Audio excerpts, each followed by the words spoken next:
Part 2 of the story of Rus. Welcome to Untold Stories of the Torah, a masterclass in Jewish history, presented by Rabbi Shmuel Aber.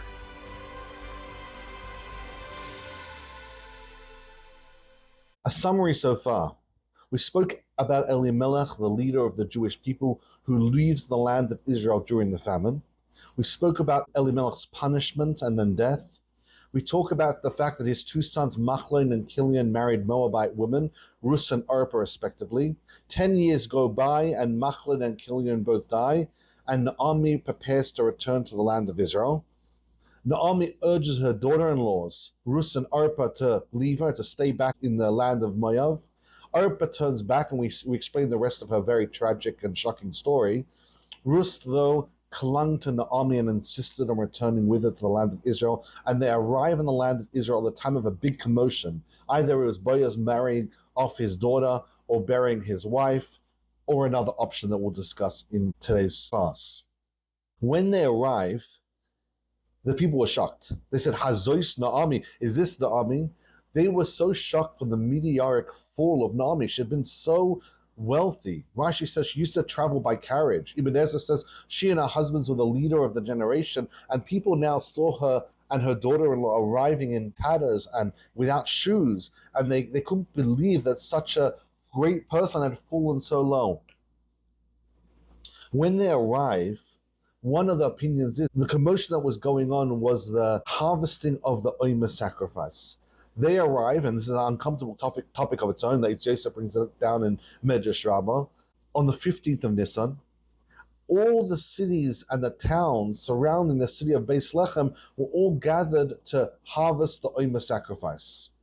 The Medrash Rabbah, and Rashi also brings it down, the Shmuel, the son of Shimon, says that when the two arrived at Beis Lechem, it was during the harvesting of the Omer, and as it is taught in the Mishnah, all the adjacent towns would assemble there, so they would be harvested with great fanfare. And the Chiddah actually says that the gematria of the words Vatehoi Mikol Ha'ir, the entire city was in uproar when they saw Noami. What's the gematria of those three words? Yom Ketzir Omer Haya, it was the day of the harvesting of the Omer. Both of them have the numerical value of 791. So there was such a big commotion happening, and that's exactly the time when Noami and Rus arrived in the city. Everyone saw them, but there was a big commotion going on. Now, in order to understand the story properly, it's very important for us to give a short and oversimplified explanation of how the farming system would work in the times of the Jewish people in the land of Israel. The grain growing process in the land of Israel started after Tisha with the first rainfall. And then for the next 6 to 8 months, depending on the different type of grain that it was, the grains would grow in the field. The early grain, like barley and others, would already be ready around Pesach time, but no one was allowed to harvest it. The Omer Korban was a special sacrifice that was born in the Mishkan later on in the Beis Hamikdash for Hashem on the 16th of Nisan, together with a lamb sacrifice. It was harvested on the night before the second day of Pesach, which means the first night of Pesach is the Seder. The next day, in the afternoon, people would gather. Now, it's very important to understand, until this harvesting was done and the Omer sacrifice had been accomplished, people couldn't harvest from their own field, which meant that before Pesach, if people had their field ready to be harvested, they couldn't actually take that produce yet in an official capacity, because that was the mitzvah or the avera called chadash, taking new grain. You had to wait until the sacrifice and the harvesting and the sacrifice was brought in the temple, and then people would be able to go to their own fields and harvest their grain. So how would they eat? They would have dry grain from the previous harvest. It would stay fresh, could stay fresh for years if it kept dry the whole way through, but the actual new grain was not allowed to be taken until after the Omer sacrifice. Why was the sacrifice in the Beis Hamikdash used out of barley, or the Mishkan during the times of Rus used out of barley? Our rabbis have a tradition from Moshe that barley was what was used. And that's it. That's what the sacrifice is always made out of. It's made out of barley. The Rambam in Hilchos Tamidim Musafin explains that in addition to the mitzvah of getting barley from a field near Yerushalayim, there was a custom to find barley in the direction of south of Yerushalayim. Very interesting. So now let's actually talk about the process of the Omer sacrifice. The barley sacrifice that was born in the Beis Hamikdash had 7 different parts. When Rus and Noami showed up, they were up to part number 2, but there are 7 parts of the ceremony. Part number 1 is before Pesach, messengers would go to the field where they were going to harvest, and they would tie the barley stalks into collected bundles. They wanted to make it extremely easy to cut, and so therefore before Pesach even started, they would go to the barley stalks. They wouldn't disconnect them, but they would take barley stalk bundles, tie them around, that way in a single swoop of the sickle, of the knife, they would be able to cut a whole bundle much more easier than having to just cut them in little pieces. They would only use half the field. They would only prepare half the field. That way the next year they could use the other half of the field. The next evening, now it's already Pesach proper, after the first day of Pesach, as it's approaching the second night of Pesach, let's call it, massive crowds would gather in the field. They wanted to make sure the harvesting was happening with a massive fanfare. This was the event, according to Rashi Medrash Rabbah, that was going on when Noami and Rus arrived in Beis Lechem Yehuda. They see the crowds of people all out in the field, and the reason why is they were all gathered in order to be a part of this massive ceremony to honor Hashem with a big crowd. Once night actually fell, and the first day of Pesach was over, now was actually the second night of Pesach, they would begin the actual Omer harvesting process. And even if it was Shabbos, they would still do the harvesting. They would prepare 3 men, 3 baskets, and 3 sickles. And they would reap 3 sa'ah of barley. Now what happened is later on, there were groups of people called the Tzedokim, the Sadducees, and they were a great nuisance for the God-fearing Jewish people. And because they had their own agendas, the rabbis didn't just want to counter them misunderstanding of Torah, but they decided to make even greater publicity and even greater fanfare to cancel the opinion of these religious hating Jews. So they're very similar to what the rabbis instituted in regards to the pouring of the water on the Mizbeach, or the hot dish on Shabbos day, which to this very day we keep challah. All the procedures around Kiddush HaChodesh, the sanctification of the moon, and there are many, many examples. The rabbis made the ceremony of the cutting down of the barley into a massive, massive Jewish event. So the reapers would ask those standing in attendance, has the sun set? And the entire crowd would scream out, yes. And then repeat, has the sun set? And the crowd would scream, yes. And they would repeat a 3rd time, has the sun set? And the crowd would scream, yes. Then they would show people the sickle, and they'll say, is this a sickle? And the people would scream, yes. Is this a sickle? And the people would scream, yes. Is this a sickle? And the people would scream, yes. Then they would say, is this a basket? And they would try to make as much of a commotion as possible to show people that this is how Judaism is, and to counter the ways of these Tzedokim, these Sadducees. They would ask, is this a sickle 3 times? Then they would ask, is this a basket? And they would answer 3 times, yes. If it was Shabbos, they would do the same thing. They'll say, is it Shabbos? Is it the Shabbos? Is it the Shabbos? And everyone would scream out, yes, yes, yes, respectively. And afterwards, they would scream out, should I reap? And the crowd would scream, yes. And should I reap? The crowd would scream, yes. And should I reap? And the crowd would scream, yes. And then they would reap. They would cut down the barley, and they would place the barley in the baskets that they had prepared. And once they were done, they would bring the baskets to the courtyard of the Beis Hamikdash, or the courtyard of the Mishkan at the times of Rus and Noami. They would then beat the barley.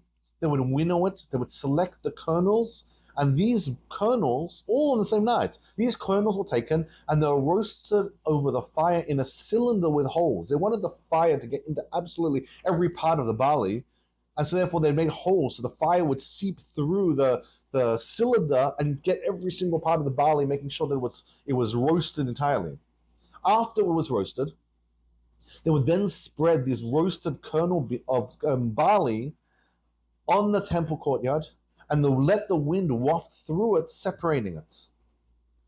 Then they would take to the mill the barley kernels, and they would produce 3 sa'ah, which is a very large amount, and we'll talk about that amount later on in the story. And 10% of that 3 sa'ah would then be sifted in 13 sifters. And by the time it was the next day, by the time the sun had risen, and it was the 16th of Nisan, but now the second day of Pesach, there would be an isarin of fine barley flour that was taken and mixed with oil and a handful of frankincense, and it was offered to Hashem. It was waved in the eastern portion of the temple courtyard, passed in all 4 directions by the kohen, and then lifted up and down, so it's 6 directions. And then it was brought to the tip of the southwestern corner of the altar like all the other meal offerings. And the remainder was eaten by the kohanim, just like the remainder of all meal offerings in the temple. So in conclusion, Rus and Noami had the incredible fortune of showing up to the land of Israel as one of the most memorable events in the land of Israel was occurring. The Jewish people had all gathered in the field, they were all ready to harvest the barley, and that's exactly when they showed up. But it's also very important to understand the context of the barley sacrifice, because as the Omer ceremony triggered the start of the harvesting season for the Jewish people. No one was allowed to harvest their produce, any of their grain, until the actual ceremony had been done. So this was a very, very big event, because as soon as this was over, everyone was able to go to their fields and begin harvesting their own fields. Noami had a property. So when they went home, Noami and Rus had a place to live. The problem was they hadn't harvested, they hadn't prepared their fields, they had no one to help prepare their fields, and so they had nothing to eat.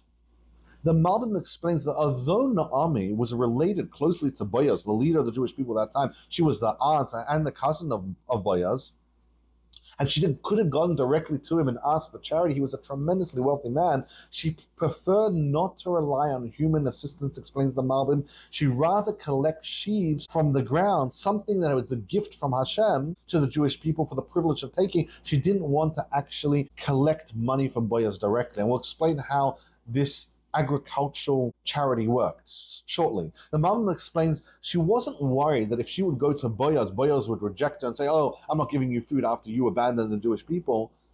The verses specifically talk about the incredible valor and the incredible righteousness of Boaz to show, says the Malbim, that had Noami gone to her relative and asked for charity, he would, without a doubt, have given her a tremendous amount of money.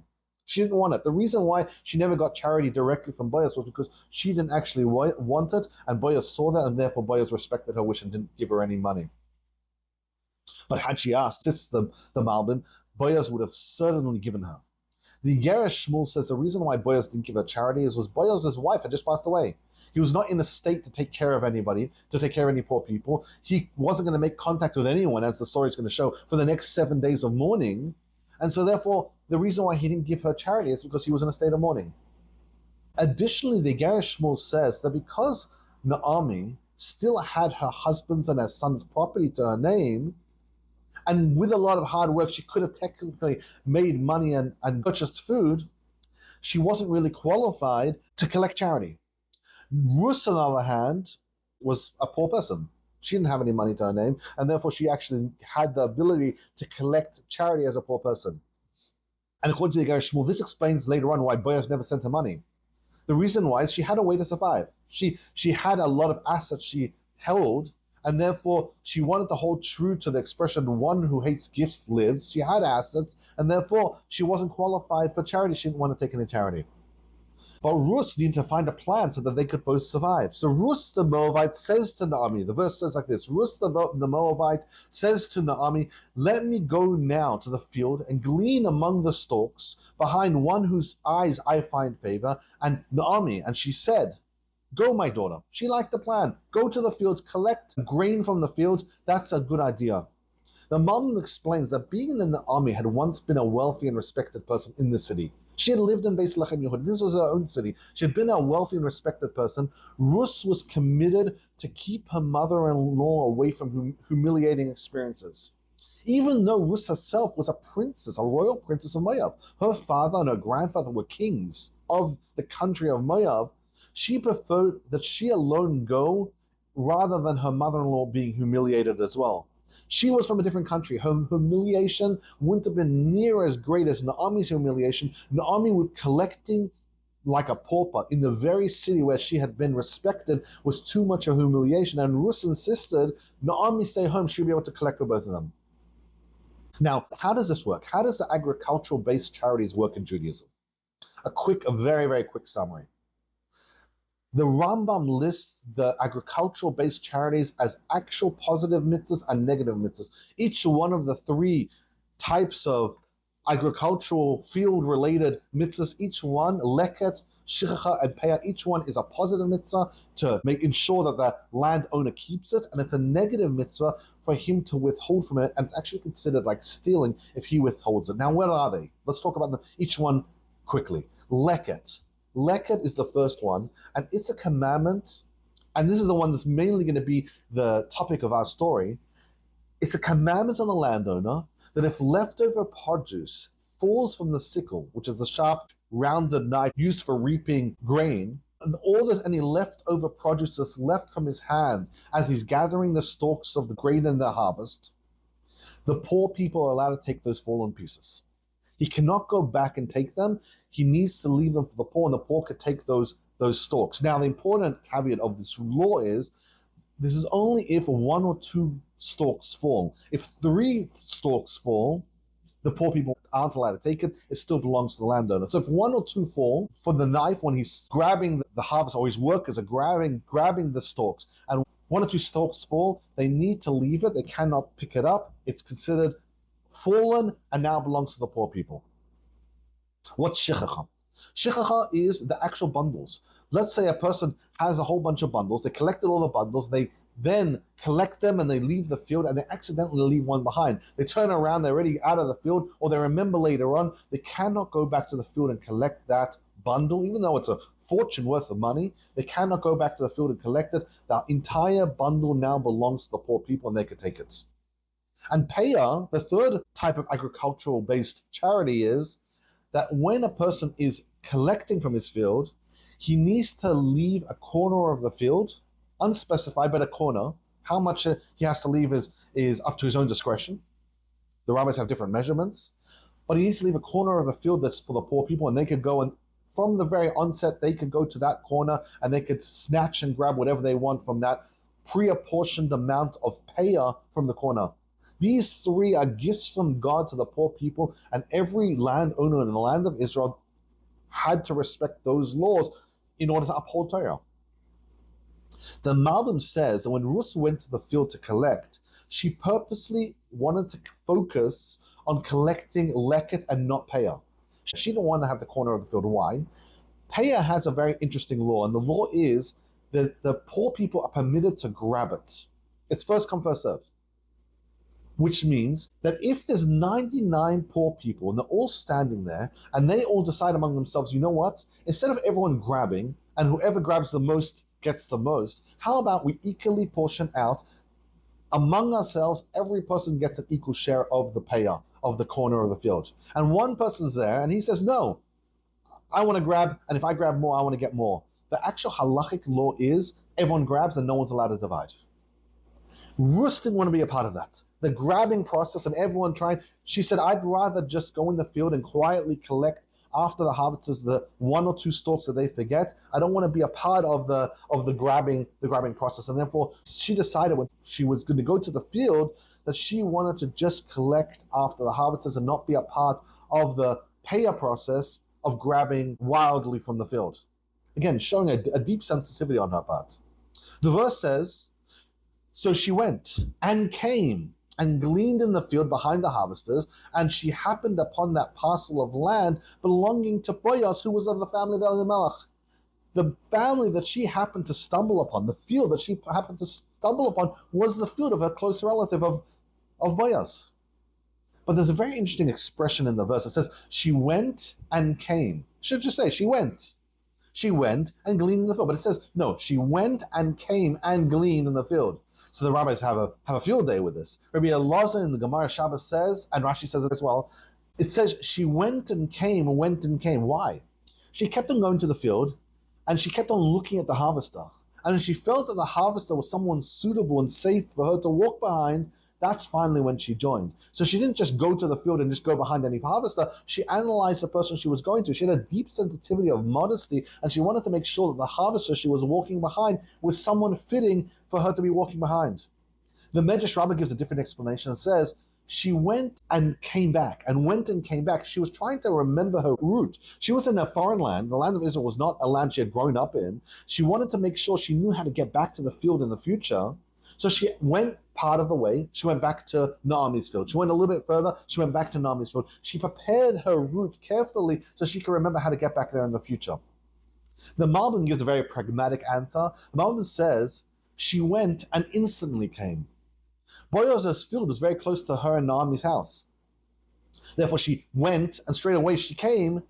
And because she had no intention of grabbing Peah, the Malbim explains she didn't have to travel to the corner of the field. Boaz had a tremendous amount of fields and very, very large fields, and therefore she didn't have to travel all across to the corner of the field. She was able to leave Naomi's house, straight away arrive in Boaz's field, and then she was able to go straight to the harvester. It wasn't much of a walk. She left and instantly came. And again, possibly the context is Boaz and Elimelech were close relatives, and therefore it makes sense that in their ancestral portions, they were right next to each other. And so therefore, as soon as Rus had left Naomi or Elimelech's property, straight away she had arrived in Boaz's property. Now, in addition to being very careful about who she was collecting behind, making sure that the harvester was someone who she felt was God-fearing enough for her to be in close proximity to, there were a whole bunch of incredible things she did in the spirit of modesty while she was collecting. She was very careful that she only collected the stalks that were only one or two. She never collected 3 stalks. Again, according to halacha, she wasn't permitted to, but you can imagine that many poor people would have been very tempted to just grab 3. It's a lot easier to just grab 3 stalks in one shot rather than picking 1 at a time or 1 or 2 at a time. But Rus was exceptionally careful to make sure that she only kept halacha and she didn't just grab anything extra that wasn't actually hers. Additionally, the Gemara in Shabbos says she showed tremendous modesty during the process of collecting. If the stalk was upright, well, then she was already standing, so she grabbed the stalk. But if the stalk had fallen on the ground, Rashi explains, instead of bending over and picking it up, she would actually sit on the floor and then she would reach out for the stalk, which is a tremendous amount of work. But her God-fearing personality required her to have so much modesty even when she was collecting grain from the field. Additionally, the Medrash Lechem says that the other girls that were collecting from the field, they would joke around with the workers. But Rus was exceptionally modest. The Medrash Rus says that all the women, they would raise their skirts, and Eitz Yosef explains, in order that it was easier to walk in the field. But Rus, not only did she not lift up her skirt to be able to walk easier while collecting the produce, she would actually lower her skirts while she was collecting. Boaz comes to the field. The Gerish Shmuel explains that Boaz's wife had been buried when Noami and Rus had arrived, and now after 7 days of Shiva, 7 days of bereavement, Boaz was finally able to go to his field. And the verse says, "Behold, Boaz arrived from Beis Lechem, and he said to the harvesters, Hashem be with you. And they responded, Hashem bless you." So he greets his workers when he arrives in the field. The Medrash Rus says, and this is really beautiful, that Boaz had been the one to introduce that when people greet each other, they use Hashem's name, as we explained in the earlier podcast. Boaz now wanted to actually practice this law in action. So he went to the field and he went to his harvesters and he said, Hashem be with you. He wanted to actually implement in a practical way the law that he himself had introduced. Why did Boaz come to the field? The Malbim says it was actually that law that had been enacted that very day. And so therefore, Boaz wanted to see it through on that very day. He wanted to actually practice the law he instituted. So he went to the field to actually do it. And he wanted to teach people to actually behave like this in their own life, to actually greet people in the name of Hashem. There's an incredible story of the Baal Shem Tov.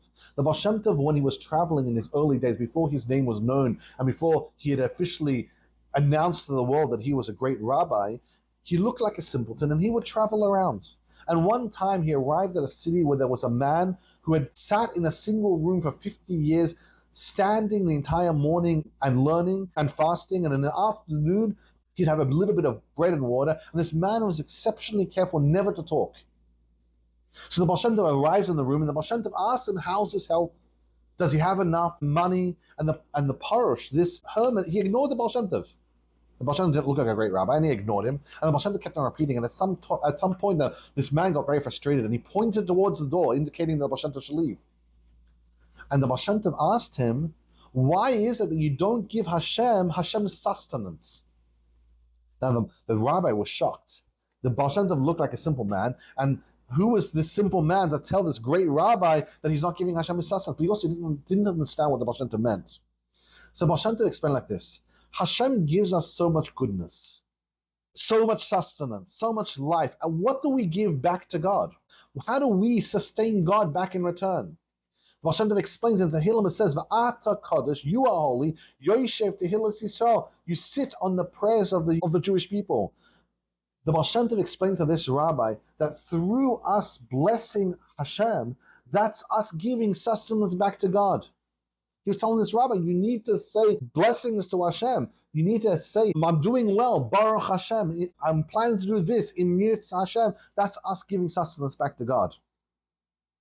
Now Boaz is at the field, so Boaz calls over his chief harvester, who was the chief of 42 harvesters of that particular field. Every field had a chief harvester. The chief harvester of the field that Boaz happened to go upon, which is also the field that Rus happened to stumble upon, had 42 harvesters, and this man was in charge.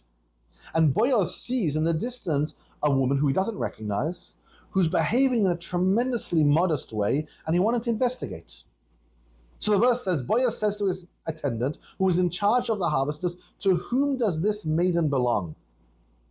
The Gemara in Shabbos asks a very shocking question. Is it the way of Boaz to ask about the maidens? What's going on? Why is Boaz asking about a girl in the field? So the Gemara answers the question. The Gemara says, Boaz saw incredible wisdom in her, from the fact that she was careful and only took 1 or 2 stalks, but never 3 stalks. And this piqued his curiosity. And he had to ask the chief harvester, to whom does this maiden belong? The Maharshal, the Ben Ish Chai, asked the obvious question. What's the wisdom here? Obviously, Noami had told her the laws of Torah. And the laws of Torah is that you're only allowed to take 1 or 2 stalks, you're not allowed to take 3. So Boaz sees her only taking 1 or 2. What wisdom did he see in her that's literally practicing the basic laws of Torah? The Maharshal gives the most brilliant answer, and I'll give a summary of the answer. The Maharshal says that the discussion of how many stalks to say, although the actual law is, like Beis Hillel, that you're only allowed to take 2, that's the maximum, the truth of the matter is it's a discussion. Beis Shammai says you're allowed to take 3. Beis Hillel says the maximum is 2. Why do they say this? It's a Gemara in Yerushalmi. Why do they say this? Beis Hillel says that in the verse in Vayikra it says about the collecting, it says the poor person and the convert. Two people are described in the verse, and therefore the maximum is 2. Beis Shammai says no. In Devarim, when the laws are repeated, it actually mentions 3 people. It says for the stranger, the orphan, and the widow. Says Beis Shammai, that means that the poor person, when they come to the field, is allowed to collect 3. The Maharshal says Rus made a calculation to herself. She said, the law is like Beis Hillel, but I qualify like Beis Shammai. Because Rus actually had all 3 qualifications, maybe she may have assumed to herself, because she was a stranger and an orphan and a widow, she might be able to qualify for all 3, and even Beis Hillel would agree that she's allowed to take 3 stalks. But then she said, I don't want to be separate. The law is like Beis Hillel, and therefore I want to be like everyone else, and I want to take 2. And when Boaz saw her genius, the fact that she had understood the entire topic, she was possibly allowed to take 3 stalks. Even Beis Hillel may agree with her that she's, in her particular case, she's allowed to take 3 stalks, but she only took 2. Boaz said, okay, this is a smart woman, and he wanted to investigate more. The Malbim says that when Boaz saw Rus collecting on her own with a massive pile of sheaves, Boaz assumed that this was one of the wives or daughters of the harvesters. And what had happened? The harvester had chased everyone else away. All the poor people weren't allowed to go there. And this woman, who Boaz didn't recognize, was now just getting a tremendous amount of grain because this harvester had an arrangement with his family. So in addition to him getting his salary from Boaz to harvest the field, Boaz started suspecting something very shady was going on. This girl that was collecting after the harvester was a relative. He didn't know who it was, and he wanted to investigate. He calls over the chief harvester and says, to whom does this maiden belong? It's a strange way of phrasing the question, to whom? Just to ask, who is this maiden? He wanted to know, which harvester is she related to? Is there a bad arrangement going on over here where people are trying to siphon off the grain in a very dishonest way? The Iger Shmuel says that Boaz asked, To whom? Because he wanted to know if she was married or if she was single. He had recently lost his wife and saw incredible greatness in her, and he wanted to know, is this someone that's available for him to get married to? The Ma'arikara says that Boaz wanted to know why she was let in to collect. It was customary in those days that only the poor relatives were permitted to collect during the actual harvesting.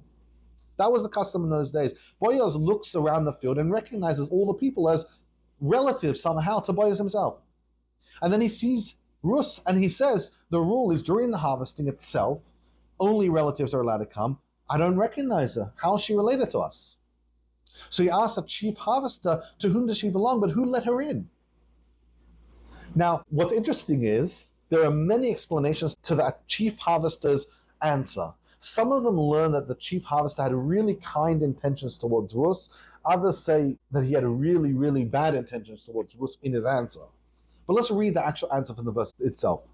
The verse says, and the attendant answered, he who was in charge of the harvesters, and he said, she is a Moabite woman who returned with the army from the fields of Moab. And the next verse, and she did say, Rashi says, in her heart, please allow me to glean and gather among the sheaves behind the harvesters. So she came and has remained from early morning until now, sitting in the house. Ibn Kasbi explains there was a shelter in the field that people would rest in. So she's sitting in the house only for a short time. She only rested for a very short amount of time. The Vilna Gaon, the Gemara explains that the chief harvester was actually praising the young Moavite woman Rus. He was praising her. He was saying, she came back with her mother-in-law. She left her nation and her land, and she returned to Moab in order to cleave to Hashem and the Jewish people. He was also praising her alacrity in collecting. She was so diligent in her collecting, she didn't relax. Even in exhaustion, she only stopped for a tiny moment during the day, but she collected right away, and she'd been collecting pretty much without stopping the whole way through. So the Vilna Gaon learns that the chief harvester had very kind intentions with his answer back to Boaz, when Boaz wanted to know who she was. But some people say that the chief harvester was giving anything but a kind answer to Boaz. The Igerish Shmuel explains that the chief harvester was calling her a Moavite woman from the fields of Moab for 4 different reasons, each one of them intended to disqualify her. Number 1, he accused her of behaving like a young girl. She curled her hair, she adorned herself, and behaved in a very flirtatious way, which of course was wildly untrue, but the chief harvester accused her of doing that. Number 2, he mentions that she's far younger than Boaz, who was a very old man at this point, and therefore the chief harvester says she's an inappropriate match for you. Even though according to the Medrash, she was actually 40 years old at that time, like Sarah, the Shmuel explains, Rus appeared far younger. She was a very, very beautiful woman. She appeared far younger than her age, and therefore the chief harvester tells Boaz, you're investigating whether she's a good match. She's a bad match. You're an old man, and she's extremely young. Number 3, the chief harvester insinuated she was from Moab, and we don't even know she's allowed to join the Jewish people yet. That whole complication whether Moavites are allowed to join the Jewish people. She's a Moabite woman. Don't go near her. And number 4, the Igerish Shmuel explains, she's still a Moabite, insisted the chief harvester. She claims that she wants to join the Jewish people, but really she's still a Moabite. She hasn't converted with her whole heart, but rather she loves Noami, and even that love, she returned with the army from the fields of Moab. That love only happened when she was returning from the field. Now she doesn't even love Noami anymore. She definitely doesn't love Hashem. She definitely doesn't love the Jewish people. She just came here. Keep away from her. Additionally, according to the Igerish Shmuel, the chief harvester claimed that she was perhaps pretending to be modest in order to keep far away from the harvester. She was keeping a nice distance from the harvester who she was collecting behind, but really she was trying to steal Boaz's grain. She kept a distance, pretending to be very modest, but really it was just an opportunity for her to collect more than she was allowed and steal Boaz's grain. The Eitz Yosef on Medrash Rabbah, who says that the chief harvester understood that Boaz was investigating because Boaz was single, very impressed by Rus's modesty. The chief of the harvesters, though, didn't want the match to happen, and therefore he calls her Rus HaMoavi, Rus the Moavite. He was trying to remind Boaz the Moavites have such a bad track record in history. They're steeped in immorality. Where do they come from? Moab is the son of the daughter of Lot. Lot had been intimate with his daughters in that famous story, and That's where Moav come from. They have such a bad history. Additionally, in the desert, they had sent their own daughters to make the Jewish people sin. And it worked. It created a tremendous amount of damage to the Jewish people. They were stingy and they didn't help the Jewish people when they needed food, and they were in a state of exhaustion. The Moab people didn't help the Jewish people. And so therefore, the chief harvester tells Boaz, you see a good personality traits. That's just because Naomi healed her. Naomi worked on her, and Naomi managed to imbue some character traits in her, but she could so easily regress back to her natural default, which is a Moavite woman. And therefore, the chief harvester warned Boaz, don't go anywhere near her. She's not a good person. She's not a person with any good traits, and anything you see is just the shadow of Naomi's influence. The Mahari says that as soon as Boaz discovered that she was a relative, as soon as the chief harvester told Boaz who she was, and that she had been married to Boaz's cousin, he went over to speak of her. And the purpose of the conversation was to make her feel more comfortable in his field. So Boaz said to Rus, listen well, my daughter, do not glean in another field, and do not go away from here, but keep close to my maidens. Even though the chief harvester, according to many opinions, had really bad intentions and had said horrible things about Rus, which were entirely untrue, Boaz had not taken the words of the chief harvester seriously, had gone up to Rus and not only permitted her to stay there, began to make her feel tremendously comfortable that she should only go to his field and go nowhere else. The Malbim explains that Boaz had two separate instructions for Rus. Number one, I judged you favorably. Don't go to another field, stay on my property. He didn't want her to go. And number two, don't go to any one of my other fields. Remember, he had many other fields. And maybe she would be uncomfortable and she'd feel hated here because of the chief harvester and the other men. Boaz told her, I want you to stay in this particular field. And additionally, the Malbim explains, Boaz instructed her, stay on the side of the field where the girl workers were harvesting, and not on the side where the men workers were. And she shouldn't have to worry that the men workers will feel upset. Boaz had given orders the young men shouldn't bother her.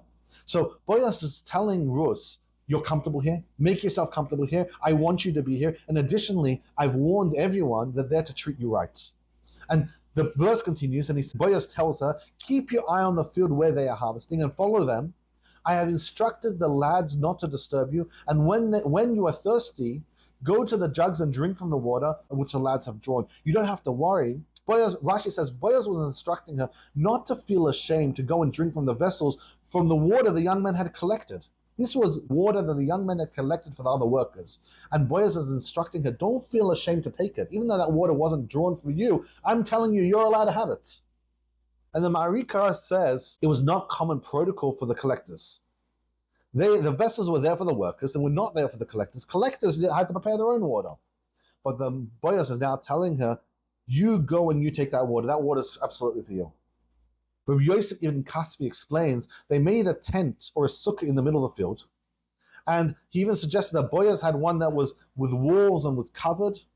And people would rest there and they would drink there. And the Boaz was telling Rus, you absolutely have my official permission to go take whatever you want.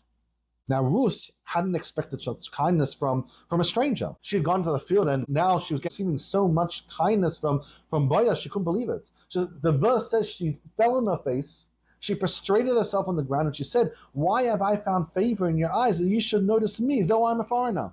Rus understood she was a stranger. No one owed her anything. And so why suddenly is she receiving so much kindness from the owner of the field and such a great man? The Rambam says that although she called herself a foreigner, even though she had converted, she was very much a member of the Jewish people, 100%, she came from a foreign land. She didn't expect kindness from foreigners, and so she was so humbled by Boaz's kindness. The Ma'arikah explains that Rus told Boaz, if you care for your impoverished female relative, that makes sense, because the women are also part of your people. But I'm an actual foreigner. Why are you showing such kindness to me? The Malbim explains that Rus was confused by Boaz's kindness. She understood that there was two things that motivate kindness or graciousness in another person. Number one, you could find graciousness based on someone's behavior. And number two, a familiar connection. That even if you don't find the person's behavior to be fine, because of some connection to that person, you're now motivated to do kindness. Rus questioned both of these. She asked Boaz, what have I done? What in my behavior has triggered any form of graciousness in your eyes? And number two, we have no connection because I'm a stranger. The Gerish Shmuel explains that Rus was so grateful for Boaz treating her with kindness, especially when he had heard such bitter like wormwood words from the chief of the harvesters. The chief harvester said, such bad things about me. Why are you being kind to me now? The Ralbag HaToyeles, which is the Ralbag's explanation of the Torah, but with the lessons that we can learn from Tanakh, he says that Rus's response shows you when a person sees kindness without knowing the reason why, a person should try to clarify to the person that's giving them the kindness who they are. If someone's kind to you and you think you don't deserve it, the Ralbag HaToyeles explains, you should make sure that the person knows who you are. Rus saw kindness and she couldn't believe, in her modesty, she couldn't believe that anyone would deem it worthy to be kind to her. So she quickly had to clarify to Boaz, I think you've made a mistake. I think you're giving kindness to someone and you don't know who you're giving kindness to. I'm not actually deserving of your kindness. So the Rus and Collecting Leket says, this is a beautiful trait that we should try to emulate. If we see someone being kind to us, make sure first that they're actually giving it to you with the understanding of who you truly are. Receiving goodness under such a misunderstanding is improper. Now, Boaz hadn't made a mistake, and so Boaz now clarifies to Rus, and the verse says, Boaz answered and said to her, it has been fully reported. Hu gade li, meaning in the house and in the field. It's been fully reported to me what you have done for your mother-in-law since your husband's death, how you left your father and your mother in the land of your birth, and you went to a people who you have never known before. And he continues and he blesses her, and he says, may Hashem reward your deed. May you have been given full recompense from Hashem, God of Israel, for you have come to seek refuge under his wings. Boaz clarifies very clearly. He says, I have not made a mistake in my kindness towards you. I know precisely who you are. I've heard your story. I know the kindness you've done to your mother-in-law, and I also know that you've come to join the Jewish people. The Mahari says, a strange expression, Hugad li, twice. It has surely been reported to me. What were the two aspects of the story of Rus that impressed Boaz so much? Number one, she had left her father and her mother behind. Her father and mother are people that could support her. Now, if someone would say, oh, she is coming to the land of Israel for support, leaving the land of Moab and coming to Israel removes the entire alibi. She would be able to get full support in the land of Moab, and she left it behind. She clearly wasn't motivated by financial support to join the Jewish people. And number two, the purity of her conversion was that she left her own country. Thus, removing her alibi, she had come to get married. The hardest chance to get married is when you're dealing with a foreign culture. She had left her culture to join the Jewish people in a different land, clearly showing it was not in order to get married that she joined the Jewish people, but rather just to join Hashem in absolute purity. The Mahari therefore says, because of these two deficiencies that she had taken in order to join the Jewish people, leaving her financial support and also leaving her best chance of getting married, Boaz then blesses her that she should have livelihood and a husband. The Malbim explains why hugad li, the double expression, but Malbim says there was two other things that impressed Boaz so much. Number one, the fact that even after her husband passed away, she was showing such incredible kindness to her mother-in-law, something which is highly unusual. Firstly, such an incredible relationship between a mother-in-law and a daughter-in-law, but even after her husband passed away, she continued to show such incredible kindness to her mother-in-law. And number two, what impressed Boaz so much is the sincerity of her conversion. The fact that she had a whole family she left behind, and the only intention that she came was to join the Jewish people for the sake of Hashem. That impressed Boaz so much, and therefore he told her, I haven't made a mistake when I'm doing this kindness towards you. I've heard your story and I'm so impressed. When Rus hears Boaz's explanation and Boaz's blessing for her, Rus felt even more humble. And the verse says, then she said, I have found favor in your eyes, my Lord, for you have comforted me, and you have spoken to the heart of the handmaiden, though I cannot even be considered as one of your handmaidens. Rus still felt so low, but she felt so humbled by the incredible favor that Boaz was showing her. And she told Boaz as such. The Malbim explains, Rus found so much comfort and reassurance in the words of Boaz. Why comfort and why reassurance? Ever since her husband Machlin had passed away, she had no material supports. And Boaz now made it so clear he was planning to support her financially. So she felt so comforted finally. And reassurance, she understood that he viewed her like one of the maidservants, which meant like a real person that had joined the Jewish people, just like any of the maidservants in the Jewish houses had to accept the laws of the Jewish people. She now realized, and she had so much reassurance, that she actually belonged. She wasn't sure, will the Jewish people accept me? And now the leader of the Jewish people is calling her a maidservant or making her feel like a maidservant. She said, I belong. I'm actually accepted as one of the Jewish people. And the humility and the reassurance she received from Boaz felt so incredible to her. The Medrash Rus explains that Rus compared herself to one of the maidservants, and Boaz corrected her. It's not actually written specifically in the verse, but it's very strongly hinted. It explains the Eitz Yosef based on the Medrash Rabbah.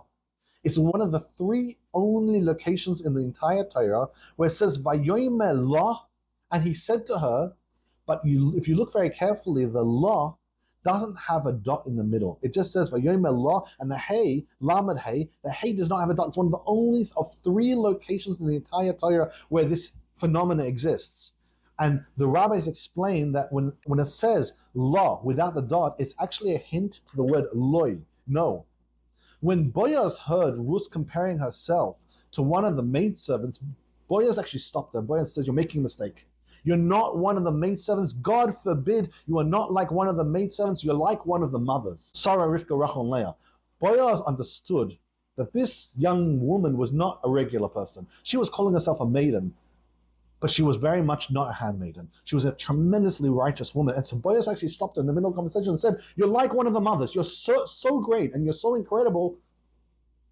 Don't call yourself a handmaiden. You're actually like one of the four mothers of the Jewish people, Sarah, Rivka, Rachel, and Leah. The Mom explains that in the meantime, the time for the meal had arrived. And Boaz wanted to eat alongside with all the harvesters. Since hired workers, when they eat during the day, they're only allowed to recite the first two blessings of Birkas Hamazon. This is in the olden days. They were only allowed to recite the first two blessings. But if the employer joins the workers, then they're able to recite all the blessings together. They don't have to just recite only the first two blessings and then go back to work. And so therefore, Boaz wanted them to be able to recite the entire benching, the entire Birkas Hamazon. So Boaz would join them for the meal. So Boaz is about to start the meal, and the verse says, Boaz said to her at mealtime, come here and eat of the bread, and dip your bread in vinegar. And she sat beside the reapers, and he handed her some roasted grain, and she ate and was satisfied, and she left over. Even though she wasn't one of the workers, he had no responsibility to feed her. She was one of the collectors. Boaz told her, I want you to join the meal and eat alongside my workers. The Malbim says that Boaz sat at the head, and the harvesters sat below. And he told her, Goishi haloim, come up here. Meaning that she should sit above next to Boaz. Additionally, this strange expression, Goishi haloim, also has an implication of ascending, rising up. And we're going to talk about the Medrash later on, which explains what that means. In the end, even though Boaz had invited her to sit up at the top, head of all the harvesters, she sat next to the harvesters. She didn't sit next to Boaz. The Gemara in Shabbos actually interestingly says, Rabbi Elazar says, from here we see that vinegar is good to have on a hot day. The fact that it was a hot day and he offered her bread and to dip it into vinegar, that's an indication that that's a very good thing to do, to have vinegar on a hot day. Additionally, the Medrash says that Boaz gave her a small amount with 2 fingers. And from the fact that there were leftovers, the Medrash says, Rabbi Yitzchak says you could derive from this 2 things. Either the blessing rests in the finger of that righteous man. He gave her such a small amount and she still had leftovers. Either a blessing rested in the fingers of the righteous man Boaz, and what he touched had such nourishment power that she ate a tiny amount and still she had leftover from that. Or there was a blessing inside the stomach, inside the innards of that righteous woman Rus. She was so blessed, and the Medrash actually concludes it was her. She was so blessed, and her stomach was able to have just a tiny bit of food, and she was already able to be full. Thank you for listening to Untold Stories of the Torah. If you enjoyed this episode, help us spread the word by subscribing to this channel and leaving us a review.